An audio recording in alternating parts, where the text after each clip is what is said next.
para dar una mirada de la agenda legislativa, los desafíos que tienen desde el Congreso y, por supuesto, cómo se van a seguir abordando todos los temas de seguridad, están entre las prioridades de todos. Estamos junto al diputado del Partido Socialista, Daniel Melo. ¿Cómo está, diputado? Muy buenos días. Hola, Bárbara, buen día, gracias por la invitación. Muchas gracias a usted, diputado. A propósito de seguridad, ¿qué le parece? Todo el debate que se ha generado en torno a las palabras del alcalde Bodanovich, la solicitud que él hace para que se puedan desplegar militares en las comunas. Sí, bueno, es evidente que tenemos una urgencia en materia de seguridad ciudadana. Los temas de seguridad, las de carácter de connotación pública han ido al aumento, fenómenos que antes no conocíamos en nuestro país.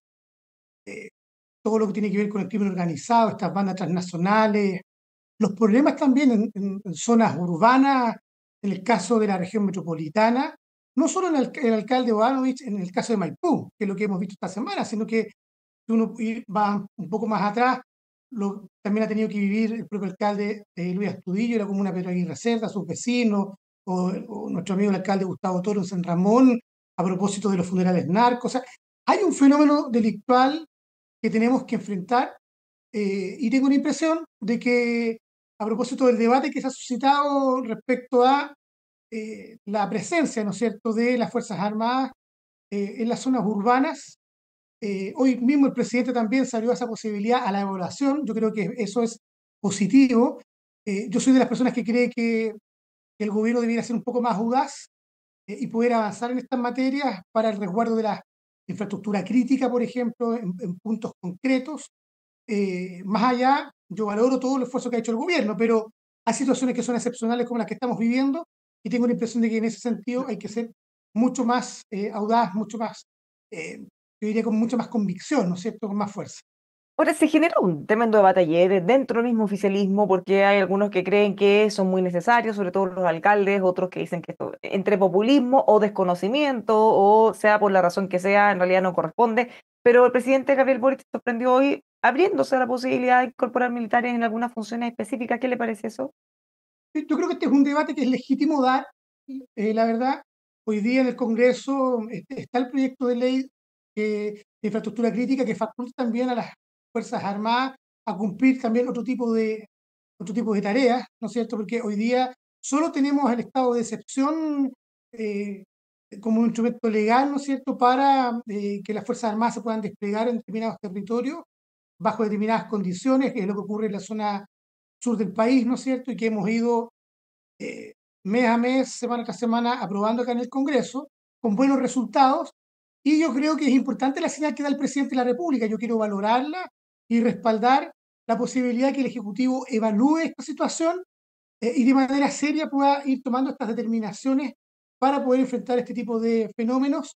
Pues yo tengo la impresión de que hay que dar una señal clara y concreta y tengo la impresión de que si uno suma los esfuerzos que ha hecho el Ejecutivo en el traspaso de más atribuciones a las policías, en particular a Carabineros de Chile, lo que ha hecho también a propósito de los temas de inteligencia, control de armas a través de la Policía de Investigaciones, hay un esfuerzo concreto, ¿ya? Y yo creo que eso se complementa, ¿no es cierto?, con esta evaluación que yo espero, a propósito del desafío que tenemos de cuidar la infraestructura crítica, podamos intervenir en esta zona.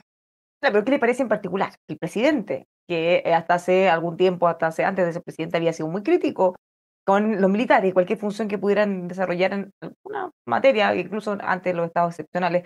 Y él Yo, mismo yo, ahora diga que sabe y que ha yo tomado creo contacto con que el alcalde.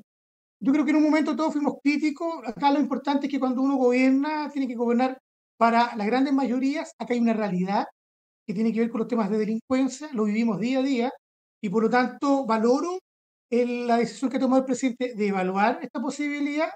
Tenemos que, por lo tanto, avanzar también en las reformas legales que permitan también que las Fuerzas Armadas cumplan estas tareas, y por lo tanto vamos a estar muy atentos al desarrollo de estas noticias. Bueno, en otro tema que también ha generado, a propósito de decisiones que han sacado roncha o han generado ruido, ¿qué le parece a usted esta decisión de excluir a las empresas israelíes de las FIDADE? La propuesta del presidente de Convergencia Social de eventualmente romper relaciones con Israel incluso. Mira, separemos las cosas. Lo primero es que yo tengo la impresión de que en la franja de Gaza estamos viviendo una situación muy compleja, dramática, ¿ya? miles de personas inocentes que han fallecido, ¿ya? A propósito de la intervención del Estado de Israel en esta zona. Y en ese sentido tengo la impresión de que desde el punto de vista humanitario, lo que nos queda a nosotros es condenar y poder respaldar todas las acciones que permitan, ¿no es cierto?, dar cuenta de esta situación y que permitan que no más mujeres ni niños sigan perdiendo la vida. Tengo la impresión de que en ese sentido quiero valorar las decisiones que ha tomado el Estado de Chile en su política respecto a esta situación. Condenar a Hamas, pero también condenar, ¿no es cierto?, las acciones en materia de lo que ha hecho el Estado de Israel en esta zona. Y respecto a lo de la FIDAE, bueno, esto es un contrasentido que se vengan a exponer las armas de empresas privadas israelíes a Chile, toda vez que son las que se utilizan, ¿no es cierto?, muchas veces en este tipo de operativos. Hay precedentes, Pero, ¿ah? El expresidente Sebastián Piñera, a propósito de la guerra Rusia-Ucrania, también negó esta posibilidad. Por lo tanto, no es un caso aislado y yo quiero respaldar la acción que ha tomado el presidente de la República, el gobierno en esta materia, y tengo la impresión que además el embajador del Estado de Israel en Chile eh, dejó, ¿no es cierto?, hace mucho rato la diplomacia, ¿ya? Y se ha dedicado a ser vocero, muchas veces a provocar, ¿no es cierto?, a traer esta guerra a nuestro país, más que a buscar puntos de acuerdo y de concordancia entre los estados. los diputados expertos en materias de defensa, sobre todo, han sido muy enfáticos en que esto es una decisión que puede poner en riesgo la seguridad nacional, que nosotros, nuestra inteligencia, nuestro armamento, nuestro poder militar depende de parte importante de Israel. Entonces, eso no se había considerado y podría tener impactos bien negativos, dicen. Además que es una feria comercial, no es una acción o un evento de Estado como para que se pudieran mezclar los temas. Bueno, mira, se hizo en su momento el expresidente Piñera a propósito de la guerra Rusia-Ucrania, con Pero Rusia en nosotros no tenemos particular. nuestras relaciones comerciales, nuestras relaciones de Hoy defensa y de día inteligencia no son las mismas con Hoy Israel día hay que una con decisión Rusia. respecto a el caso de estas empresas israelíes, ¿no es cierto? A O sea, no, no, propósito no del importan conflicto esos impactos que pudiera tener, dicen en el fondo a ustedes. propósito del conflicto que hay en Gaza, que yo creo que debe ser condenado por todos las y los chilenos, ¿ya? Y eso se ha hecho además en materia internacional. Pero para ir al punto que usted me preguntaba, Bárbara, mire, la verdad es que eh, todo esto es opinable, ¿ya? Todo esto es opinable. Porque fíjate que lo que hace en el fondo no es que Israel le venda armas a Chile, ¿ya? Sí es. Las armas se producen acá, por FAMAE, ¿ya? Se compra la licencia y se avanza en esta materia. Lo que sí hay un compromiso y con las empresas que tienen además contratos que deben ser cumplidos, ¿ya? Es a propósito de los temas satelitales. Pero en ningún motivo se pone en cuestión los temas de seguridad, ¿no es cierto?, nacional, ¿ya? Yo creo que todo esto es opinable.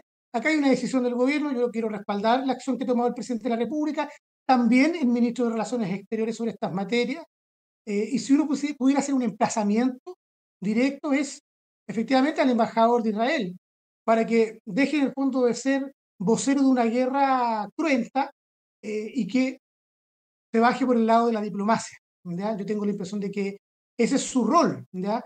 Y no interpelar al gobierno del presidente Boric. Cambiarnos de tema, a propósito de los 2 años de gobierno, se ha generado también alguna discusión o acusaciones de la oposición. Dicen, bueno, pareciera que no tienen muchos logros, están colgándose de logros y de cosas que se han hecho en gobiernos anteriores, especialmente el gobierno del presidente Piñera. ¿Cómo ve usted eso? ¿Cómo llegamos a esta primera mitad de gobierno? Mire, yo tengo la impresión de que el gobierno ha ido de menos a más en materia de gestión de las políticas públicas, en materia legislativa. Sin duda las cosas siempre se pueden hacer mejor. Yo tengo la impresión de que tenemos esta nueva oportunidad en este segundo tiempo. Las prioridades son muy claras. Sacar adelante la reforma al sistema de pensiones. Hay miles y miles de jubilados en Chile que están esperando que sus pensiones suban, mejoren, ¿no es cierto? Tener un sistema de carácter mixto, pero que también que tenga un componente de solidaridad. Todo lo que tiene que ver con el pacto fiscal para poder financiar una parte de esta reforma, pero también desde el punto de vista de los programas y ayudas sociales, ¿no es cierto?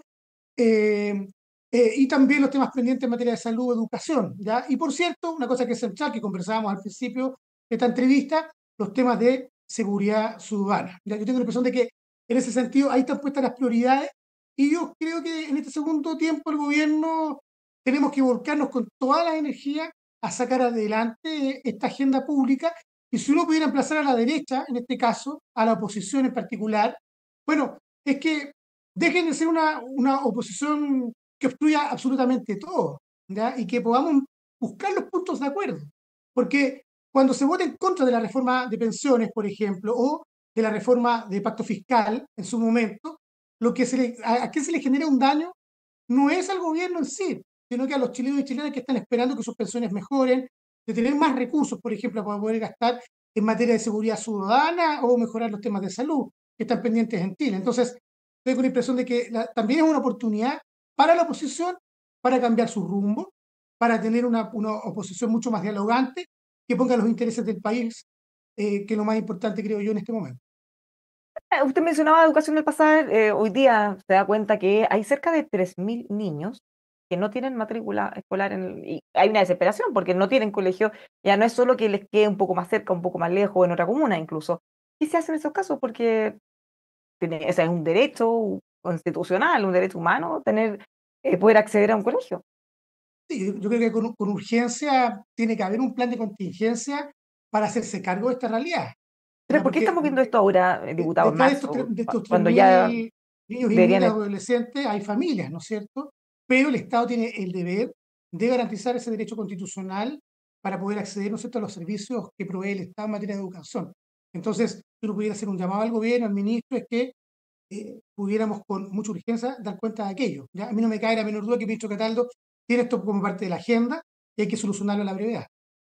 ahora, esto es raro que estemos discutiendo esto ahora en marzo, siendo que la gente debe haber sabido desde antes. Si uno no matricula al niño cuando ya tiene que estar en clase. ¿Por qué llegamos a este nivel? ¿Qué sabe usted o ha preguntado? ¿Qué le han Mira, dicho? desconozco yo el detalle, ¿ya? Pero sí uno pudiera dar una opinión respecto a este tema, es que el Estado tiene que garantizar, ¿no es cierto?, la provisión de este servicio en materia de educación, ¿ya?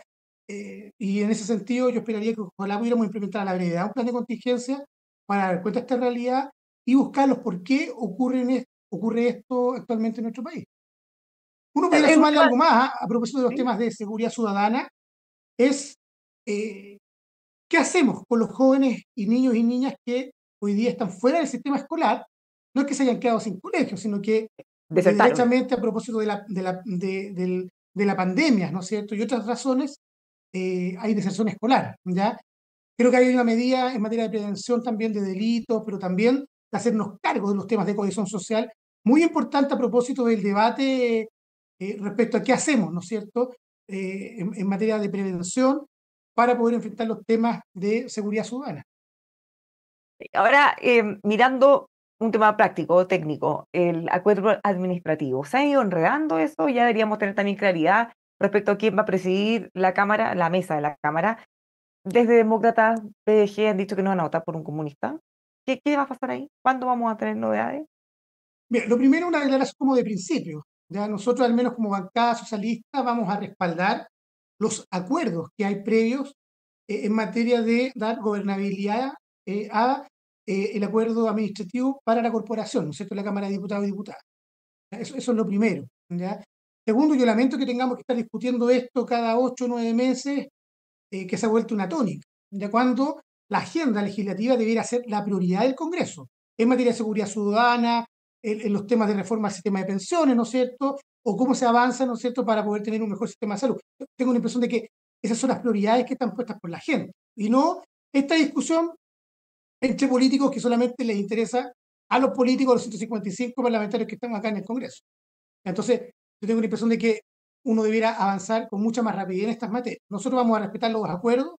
Yo entiendo que en el acuerdo inicial, que al menos fue suscrito por la mayoría de las fuerzas políticas y respaldado en la elección del actual presidente, debiera tocar a una persona del Partido Comunista en la testera, ¿ya? Nosotros Pero vamos a hubo un respaldar esa cambio situación. ahí, diputado, hubo un cambio, que es lo que acusa el partido de la gente, porque en el acuerdo inicial, que es el que firmaron todos, incluyéndolos, ahora le tocaba al partido de la gente, no al Partido Comunista. En un cambio de Bueno, último minuto en el proceso anterior, hicieron un enroque y cambiaron. Bueno, entonces ellos dicen, ¿por qué tenemos que respetar una cosa que no es lo que nosotros acordamos? Respetarlo significaría que alguien del partido de la gente sea presidente. han habido un conjunto de cambios, ¿ah? Este Pero no no es les el único. preguntaron. Ellos dicen que no les Han preguntaron y que existido no estuvieron de acuerdo. han existido un conjunto de cambios, ¿ya? Han movido las piezas y todo, La verdad que tiene un nivel de detalle, porque no solamente tiene que ver con la conformación de la testera, ¿no es cierto?, de la directiva de la Cámara de Diputados, el presidente, su vicepresidente, sino que también de la conformación de comisiones, ¿no es cierto?, de presidencias de comisiones. Entonces, hay mucho detalle, ¿ya? Pero estos temas solamente le importan a los políticos, en este caso, a los 150 parlamentarios que estamos acá en el Congreso. Entonces, yo creo que esta es una conversación que no hay que hacerla por los medios de comunicación, sino que más bien hay que ponerse de acuerdo y centrar la agenda en las prioridades que tiene la gente, en materia de eh, más atribuciones para las policías, ir mejorando los temas de infraestructura crítica, lo que conversábamos recién a propósito de la posibilidad y la viabilidad que las Fuerzas Armadas tengan la posibilidad de poder resguardar, ¿no es cierto?, los espacios urbanos, ¿no es cierto?, en las ciudades de nuestro país, y los temas, por cierto, de materia de reforma del sistema de pensiones, seguridad social. Entonces, centrémonos la agenda en los temas importantes, ¿ya? Y nosotros esperamos que podamos dar una respuesta, ¿ya? Ahora, cuando se gana con la derecha, es la derecha la que gana. Ya si uno pudiera dejar un mensaje a propósito de estas conversaciones que ha tenido demócratas con una parte, ¿no es cierto?, de la oposición, ¿ya? Y también un llamado al partido de la gente, que tengamos una conversación fraterna eh, para poder llegar a un acuerdo, un entendimiento que permita darle gobernabilidad a la Cámara y que nos permita sacar adelante la agenda ciudadana, que es lo más importante y lo más relevante en este momento. Ellos hoy día, de hecho, en una entrevista, ya no solo es un tema de que les cambiaron las reglas de lo que habían acordado, sino que además acusan al gobierno de haber dividido al partido de la gente y que no se han hecho cargo y que hay que pasarle esa factura. O sea, se está alejando más la postura que acercándose. Sí, la verdad que yo quisiera omitir ese tipo de juicios, ¿ya? Pasar factura o recriminaciones unos con otros. Tengo la impresión que esto es una conversación que hay que hacer en frío, con mucha calma, siempre pensando en los intereses del país, cómo le damos gobernabilidad a una corporación que es el segundo poder del Estado para sacar adelante la agenda, ¿ya? O sea, que los políticos resuelvan sus problemas en la interna, no por los medios de comunicación, y dejar en claro que al menos a la bancada del Partido Socialista lo que le interesa, por sobre todas las cosas, es poner el acento en los temas prioritarios para la gente, en materia de seguridad ciudadana, en materia de pensiones, para que mejoren las pensiones, y por cierto, todas las materias que tienen que ver, por ejemplo, con la generación de empleo, el crecimiento económico, los temas de sostenibilidad ambiental. Muchísimas gracias, diputado, por conversar con nosotros. Que tenga un muy buen día. Sí. Gracias, Bárbara, por la invitación y también un buen día para ti. Gracias. Igualmente. Lo dejamos invitado a que sigan informándose con nosotros aquí en emol.com.